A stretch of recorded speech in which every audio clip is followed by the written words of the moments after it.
Good evening, everyone, and thank you for that beautiful description. Okay. And at the outset, let me thank the organizing committee for giving me this opportunity. Geriatric പ്രോബ്ലംസിനെ പറ്റി സംസാരിക്കാനാണ് എന്നോട് ആവശ്യപ്പെട്ടിരിക്കുന്നത്.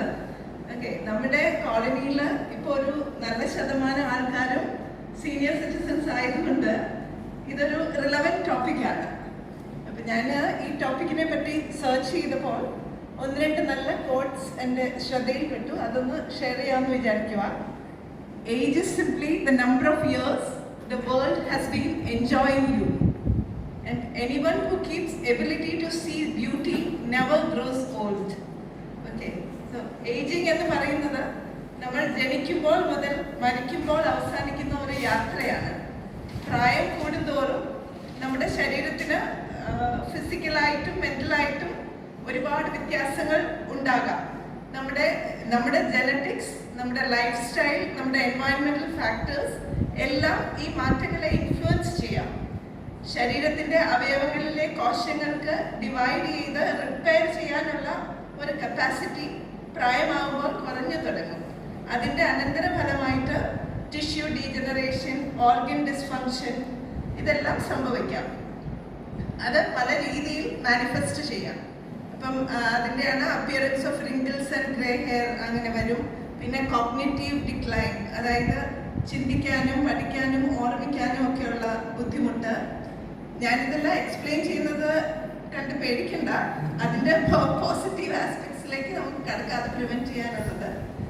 പിന്നെ വരുന്നത് വായുടെ അകത്തുള്ള health problems, tooth loss, gum disease, അങ്ങനെ heart problems, coronary heart disease, hypertension, stroke എല്ലാം 65 വയസ്സിന് മുകളിൽ കൂടുതലായിട്ട് വരുന്നുണ്ട്. പിന്നെ ആർത്രൈറ്റിസ്, ജോയിൻറ്റ് പെയിൻ, ഇൻഫ്ലമേഷൻ, കേൾവിക്കുറവ്, ക്യാൻസേഴ്സ് എല്ലാം ഒരു പകുതിയിലേറെ 65 വയസ്സിന് മുകളിലാണ് കാണാറുള്ളത്. ഡയബറ്റീസ്, പിന്നെ റെസ്പിറേറ്ററി പ്രോബ്ലംസ്, അതായത് ലങ്സിൻ്റെ കപ്പാസിറ്റി കുറഞ്ഞു വരാം. പിന്നെ സൈക്കോളജിക്കൽ പ്രോബ്ലംസ്, ആങ്സൈറ്റി, ഡിപ്രഷൻ, ഒറ്റപ്പെടൽ. പിന്നെ ജിറിയാട്രിക് സിൻഡ്രോം എന്ന് പറഞ്ഞാൽ നമ്മൾ യൂറിനറി കൺട്രോൾ പോകാം, വീഴ്ചകൾ പറ്റും, മൊബിലിറ്റി നഷ്ടപ്പെട്ടാൽ പ്രഷർ സോഴ്സ് ഉണ്ടാകുക. പിന്നെ സ്ത്രീകളിലാണെങ്കിൽ മെനോപോസ് ആയാൽ തന്നെ എല്ലുകൾക്ക് ബലക്കുറവ്, ക്ഷീണം, പിന്നെ ഈ പറഞ്ഞ കാര്യങ്ങളെല്ലാം മുൻകൂട്ടി തന്നെ അവരിൽ വരാൻ സാധ്യതയുണ്ട്. അപ്പം ഇതെല്ലാം കേട്ട് പേടിക്കണ്ട. ചിലപ്പോൾ നമുക്ക് കാണാം ഒരു 80 വയസ്സുള്ള ആൾക്ക് 30 വയസ്സിൻ്റെ ഫിസിക്കൽ ആൻഡ് മെൻ്റൽ കപ്പാസിറ്റി നമുക്ക് കാണാൻ സാധിക്കാറുണ്ട്. എന്നാൽ മറ്റു ചിലർ വളരെ ചെറുപ്പത്തിലെ ഏജിങ് പ്രോബ്ലംസ് ഫേസ് ചെയ്യുന്നുമുണ്ട്. അപ്പം ഞാൻ നേരത്തെ പറഞ്ഞ പോലെ ജനറ്റിക്സും ലൈഫ് സ്റ്റൈലും എൻവയൺമെൻറ്റൽ ഫാക്ടേഴ്സും എല്ലാം ഇതിനൊരു ഇൻഫ്ലുവൻസ് ചെയ്യും. there is something called graceful aging. അതിന് എന്തെല്ലാമാണ് ചെയ്യേണ്ടതെന്ന് നോക്കാം. അതായത് എപ്പോഴും മെയിൻറ്റെയിൻ എ പോസിറ്റീവ് ആറ്റിറ്റ്യൂഡ്. പ്രായം കൊണ്ട് നമ്മൾ നേടിയിട്ടുള്ള വിവേകവും ലോകപരിചയവും ഫോക്കസ് ചെയ്യുക. ജീവിതത്തെ പറ്റി ഒരു പോസിറ്റീവ് ഔട്ട്ലുക്ക് ഉണ്ടാകുക. പിന്നെ you should have A sense of appreciation of the life you have lived. പിന്നെ എപ്പോഴും ആക്റ്റീവ് ആയിട്ടിരിക്കുക. നമ്മുടെ സ്ട്രെങ്ത്, ഫ്ലെക്സിബിലിറ്റി, മൊബിലിറ്റി എല്ലാം മെയിൻറ്റെയിൻ ചെയ്യാനുള്ള ഫിസിക്കൽ ആക്ടിവിറ്റീസ്, അതായത് വാക്കിംഗ്, സ്വിമ്മിങ്, യോഗ അങ്ങനെ എന്തെങ്കിലുമൊക്കെ ചെയ്തുകൊണ്ടിരിക്കുക. പിന്നെ ഈറ്റ് എ ഹെൽത്തി ഡയറ്റ്, അതും വളരെ ഇമ്പോർട്ടൻ്റ് ആണ്. ധാരാളം fruits, vegetables, whole grains, lean meat ഇതെല്ലാം ഡയറ്റിൽ ഇൻക്ലൂഡ് ചെയ്യുക. പ്രോസസ്ഡ് ഫുഡ്, ഷുഗറി സ്നാക്സ്, മദ്യപാനം, സ്മോക്കിംഗ് അങ്ങനത്തെ എല്ലാം ലിമിറ്റ് ചെയ്യുക.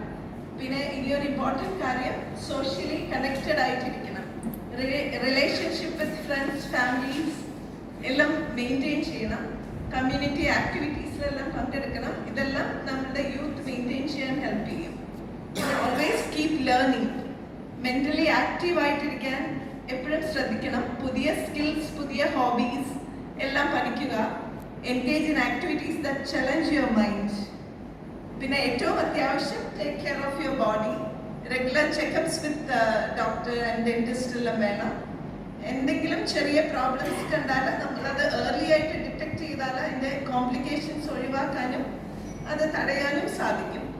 പിന്നെ നല്ല ശുചിത്വവും സ്കിൻ കെയർ ഹാബിറ്റ്സും പ്രാക്ടീസ് ചെയ്യണം. ശരീരത്തിൽ അസ്വാഭാവികമായിട്ട് എന്ത് ചേഞ്ച് കണ്ടാലും മെഡിക്കൽ അഡ്വൈസ് എടുക്കണം. സോ ദാറ്റ് നമ്മളതൊരു വൈകിയൊരു പ്രോബ്ലത്തിലേക്ക് പോകാതിരിക്കാൻ വേണ്ടിയിട്ട്. പിന്നെ സ്ട്രെസ് ഒഴിവാക്കണം. സോ അതിനുവേണ്ടി ഡീപ് ബ്രീതിങ്, മെഡിറ്റേഷൻ, യോഗ, അങ്ങനെ സ്ട്രെസ് കുറയ്ക്കുന്ന ആക്ടിവിറ്റീസ് ചെയ്യണം. Always maintain a sense of purpose in life.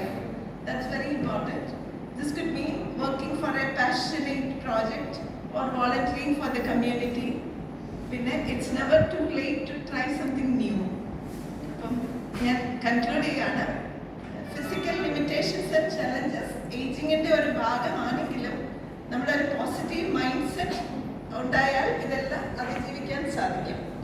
Take care of physical and mental health and stay engaged and active.